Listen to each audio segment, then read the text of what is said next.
So today I have a special treat for you. I have a guest on the show for the first time in a really, really long time. My guest today is Cheryl Gordon. She is a certified yoga therapist and host of another podcast called the Midlife Reset. She helps women navigate menopause with strength, humor, and self-compassion. Through her Midlife Reset online programs and in-person retreats, Cheryl teaches midlife women how to boost energy, release stubborn weight, and move more easily using the tools of yoga and mindfulness.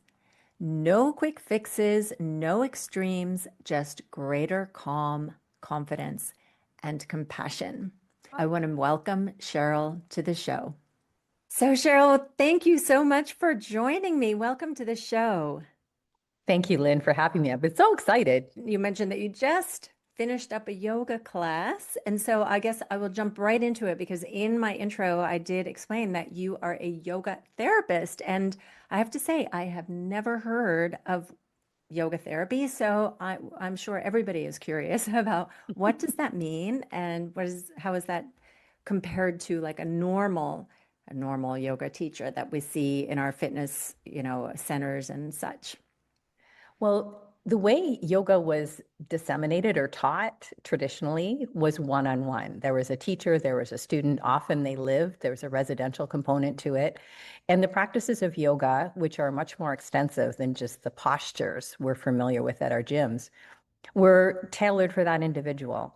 So the science of yoga therapy goes back to those roots where we not only will think about physical movements for a client, but we might also pull from the other tools of yoga, like meditation, lifestyle, relaxation techniques, all different things like that.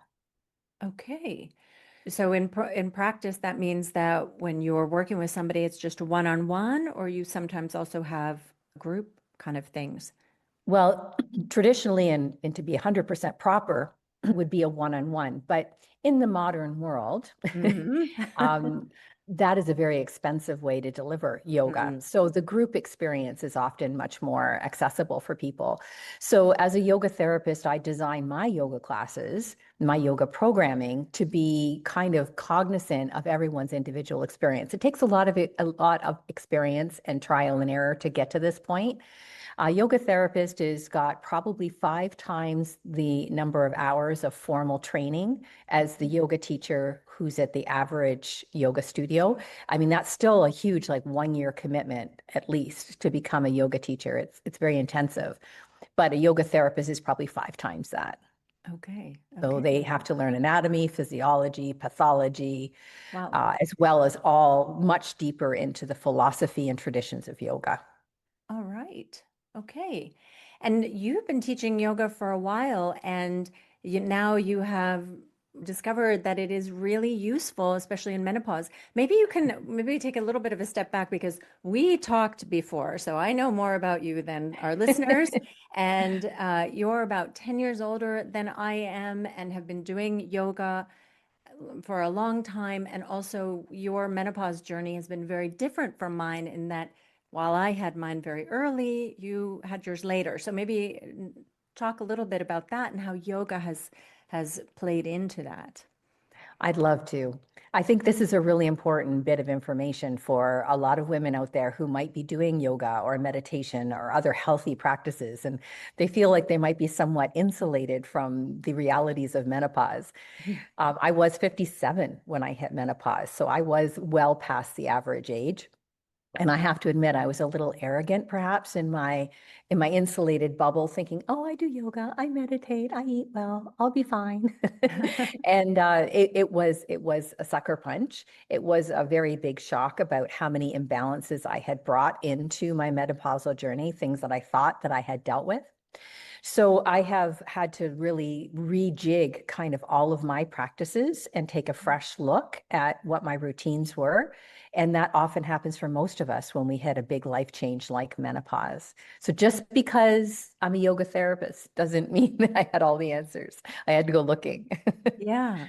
So what did that mean in practice? Like what kinds of things did you change? Because I know that yoga and Pilates are right now super, hot. Oh, that's good for to know. women to do. Yeah, I feel like all of my friends, when I'm the youngest, so I'm 54, they're from my age all the way up to 62, and no way they can find the time to go strength training, but sign up for a yoga class or a Pilates class, and they're there Saturday morning at 8. You know what I mean? So it's wild. But yeah, so what is it that has changed in the yoga that your body is responding differently than it was before you hit menopause? What have you noticed as a I change? think we can get away with a lot before we have that big hormonal shift. We Mm, can ignore a lot of signals around things. But when the big hormonal shift comes, I think you have to take a really hard look at your lifestyle. So for me, that meant I was getting, and this is going to lead into our later discussion, I think, about where yoga fits in with strength training and other mm, fitness disciplines. I was not utilizing yoga practice to its full capacity because I was weaving it in, being efficient. So, okay. doing some strength training with my asana practice, maybe skipping meditation because I was really busy, and I'll probably get to it later. And some of the other aspects of yoga, the mindfulness aspects of yoga, Mhm. which at their heart are about self compassion and kindness, that had kind of been buried under the pressure to always achieve more and keep doing and to be more externally focused.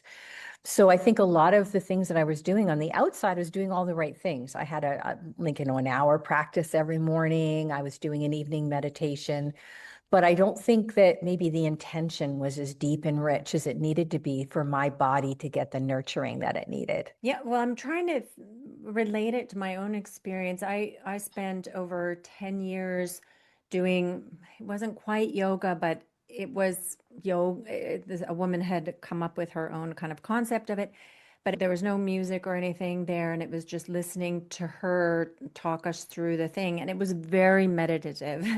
And I realized that when she unfortunately died, Mm. then I couldn't find another instructor like that, and I was really missing that because it was such a strong mindfulness thing, being there. I felt like it really helped me recover from my stressful life to go there.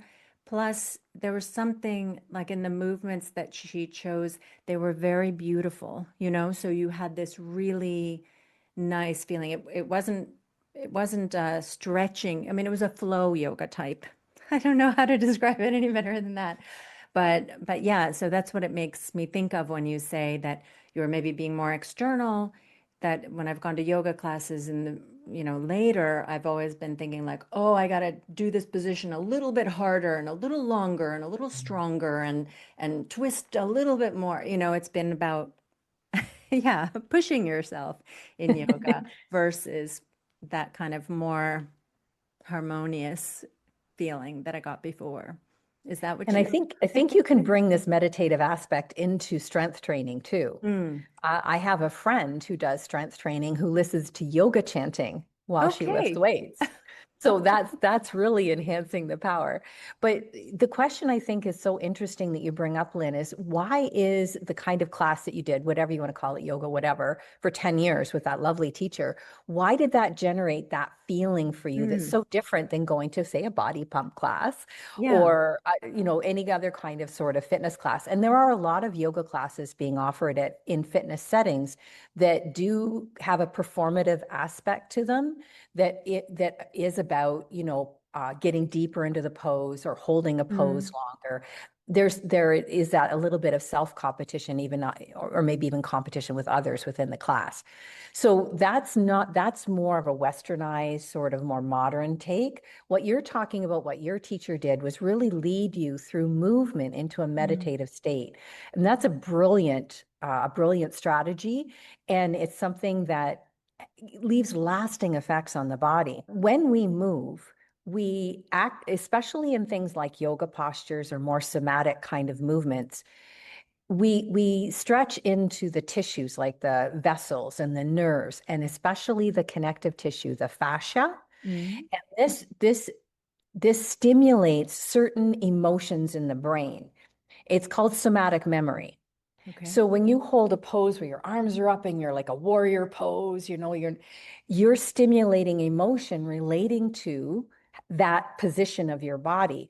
And through many millennia of study, yogis have found when you hold a warrior pose, you feel stronger, you feel Yeah. empowered, you feel confident, you feel willpower emerging. So we say warrior poses in yoga help you find your destiny or shoot for your goals. Okay. And then there are other poses that are softer, more surrendered, and they might bring more nurturing feelings. I think most people know about child's pose, Hmm. which isn't always relaxing for No. everybody. But the reason they call it child's pose is because it's supposed to bring back feelings of being grounded and cocooned and safe, like being cradled as a child or a baby. So you have an ancient memory of that in your own body. So when you recreate that shape, even as an adult, you go back to some of those early nurturing experiences. Yeah. So asana, that's the name for postures in yoga. They're very brilliantly designed to evoke that somatic memory and create those emotions. So in doing so, you can have this rich emotional landscape unfold during your class. Whereas most times when we go to an activity, be it go out for wine with friends or go to work or even go to a workout class, there's a certain way we're supposed to behave and feel. Mm. And we're kind of supposed to do that. Whereas if you go to a class that's working with your somatic memory and allowing for that full range of emotional expression, it feels really releasing. It Mm. feels really relaxing. You feel more like yourself after. Yeah. And that's what, in one part, I mean, I could talk for 5,000 years about this, but in one part, that's why that yoga class or that class felt so different for you, Lynn, is Yeah. because you were Probably. experiencing that full release of the somatic memory. Yeah. So it sounds to me like maybe for midlife women, these very ambitious yoga classes, because I hear the women when they come out of the locker room and they're like, oh, that was so hard. And oh, that, like I'm going to be sore tomorrow. It's the same kind of things that they talk about when they're like, oh, I got to work out. But maybe that's not what you're after if you're trying to use yoga to help you in menopause and to work with helping in the menopause symptoms and the weight loss and the things, the benefits that yoga can bring. And I'm so sorry because you're going to get angry letters about this, Lynn. But if you're a menopausal woman, do not do hot yoga. Really? Okay. Oh, run screaming from hot yoga. This is my personal bias, I Okay. admit, but it is based in a lot of research. So tell me more about that because we only have a hot yoga studio at my gym. So, Well, the main reasons I think that people are attracted to hot yoga, I mean, you right now, you live in a cooler climate. I'm in mm, Canada. So, I mean, there's a lot of months out of the year we really appreciate the heat. yeah. So, there's nothing really wrong with the heat. I'm all for a sauna or something like that. But for hot yoga, I think it's often marketed as it's a better workout because you're sweating more. Mm, This is completely erroneous without getting into a whole bunch of anatomy and on crazy stuff. Basically, sweating does not equal workout. And I think you make that point a lot in your mm, podcast because just because you've had a hard workout on the treadmill or something and you've burnt so many calories, you actually haven't achieved the health outcome you really wanted. yeah. And hot yoga is very similar. You might sweat your bag off, as my late husband used to say, but it does not mean that you got a workout. Okay. Second of all, it's often marketed as this is how yoga is done in India. Well, Yeah. India is a country where most of the country is closer to the equator, at least closer than Canada or Finland. So there is a lot of heat in that culture, but traditionally yoga was adapted according to the environment. So we Mm, wouldn't be doing a lot of aggressive postures like sun okay. salutations when it was 90 or 100 degrees Fahrenheit Okay. outside. So often in these hot yoga classes, they're doing a vinyasa style flow, which is like a Mm, sun salutation, or they're doing things that heat the body temperature up artificially. So we really don't want to do that when the environment is already so hot. And in India, they never would have done that. okay. My biggest concern for menopausal women, though, so I've kind of debunked the marketing myths around hot Mm. yoga. You won't burn more calories, you won't get a better workout. And no, it's not the way yoga is done in India. But the thing that I really concerned myself about around menopausal women is, first of all, our fascial tissue, that connective Mm, tissue that I mentioned.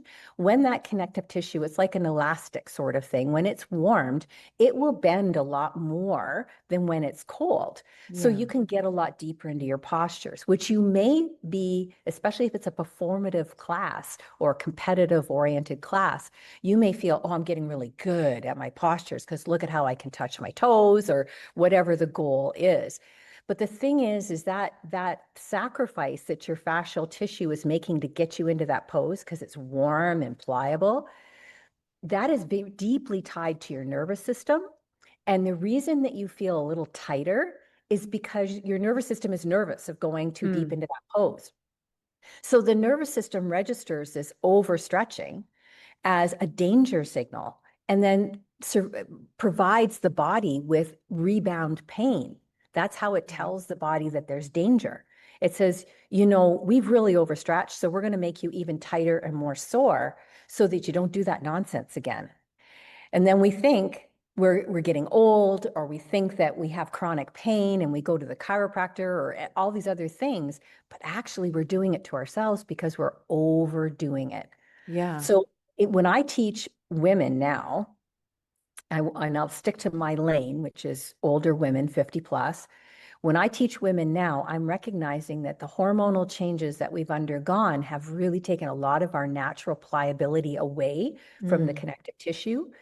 I don't want to argue with that. I don't want to force that because then my girls are going to end up with more pain. mm, Specifically, a lot I see in the SI joint, which is in the lower back on one side, but it can be anywhere.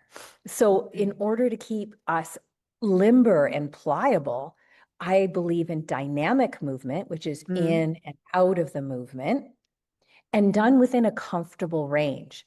And then a lot of relaxation practices because that connective tissue responds really well to feeling safe and grounded and relaxed. You'll get a much greater range of motion, even say you have frozen shoulder and you can't lift. You'll get a much greater range of motion in the long run with more relaxation rather than aggressive stretching. okay.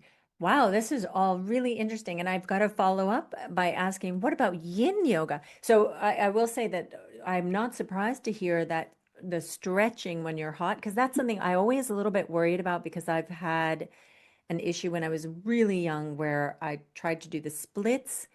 I mean, I was like 12, something like that, and my like hip dislocated because it just went chick chink, and I still have in like it hurts me still to this day.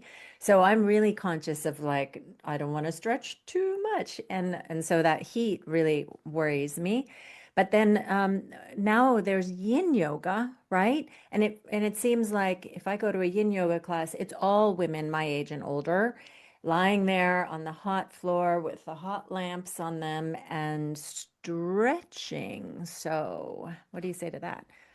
Well, I think yin yoga definitely has a place, but I would be, again, a little bit concerned with the artificial heat. And I think the artificial heat might be nice if you were supported in your stretching, which I Mm, call more restorative yoga rather than yin yoga. And I'm starting to really split hairs here.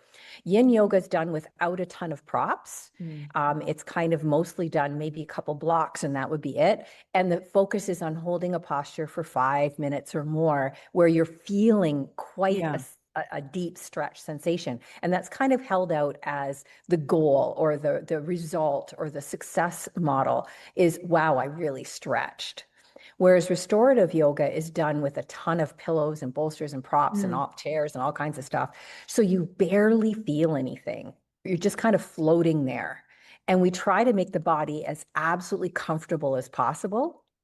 And the reason I think that this is more effective for building long range mobility and less chronic pain, you could do this with warmth too, which would be wonderful. Mm. You're not pulling like if I'm going to put my arm up, there's going to be a pillow underneath it. So it can't go any deeper into the stretch. But Okay. all the tissues could feel that warmth and could be Yeah. allowed to release that habitually held tension in that Okay. joint.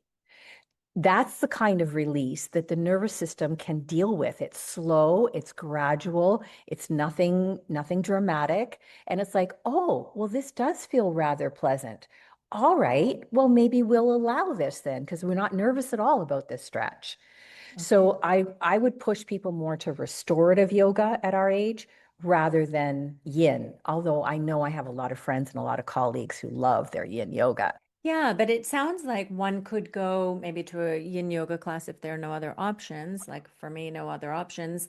But then use the blocks. Like if I think about having my knees bent to the side, like butterfly Butterfly pose. legs, yeah, Yeah, and then put some blocks under so that I don't feel any hard stretch, but I can bingo. still get like the nice warmth coming through the floor and relax. And yeah. And I think when you're laying around relaxing, I know that when we're fitness oriented, and I've always loved to move too, and when we're a type A personality, Mhm. you've had a corporate job or, Yep.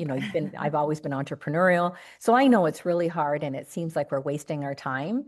But menopause did teach me that reset for the nervous system, whether it's through going to a class or just doing a little 5 minute nurturing meditation, this is so fundamental so that I can deal with the symptoms of the hormonal shift, the insomnia, the joint pain, the brain fog, all the different things that come to us with that hormonal shift, but recruit my nervous system wiring to support me as I Mm. adjust to this new hormonal reality. So it seems like that laying around, you're not even getting a good stretch. Why go to that yin Yeah, yoga yeah, class then? yeah. But if you could see the way I see your nervous system, Mm. you would know that that's probably the most important part of your week.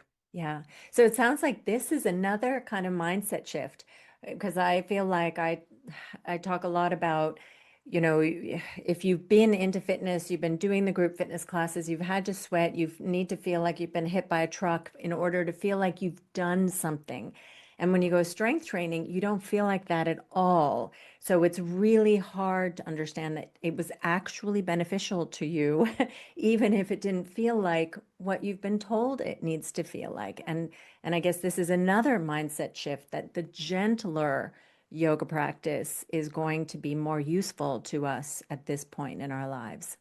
If you want to look at longevity, I mean, after menopause, even at my advanced age, there's a chance I'll live for another 30 years or more. Mm, That's a long time. So yeah, if I want to look at being into my 80s, 90s, or maybe beyond and still be independent, still be relatively pain-free, cognitively sharp, physical movement is so important, but we have to do it smart. yeah, yeah, And that's definitely. why I took up weight training quite seriously in my menopausal years. Okay, so this conversation went on a little longer than planned. There was just so much to cover. So I'm breaking it into two parts. In next week's episode, we'll dive into the rest of my chat with Cheryl, where we talk about mindfulness, micro rests, and how to reset your energy during the day. So make sure you subscribe so you don't miss part two. See you then, and happy training.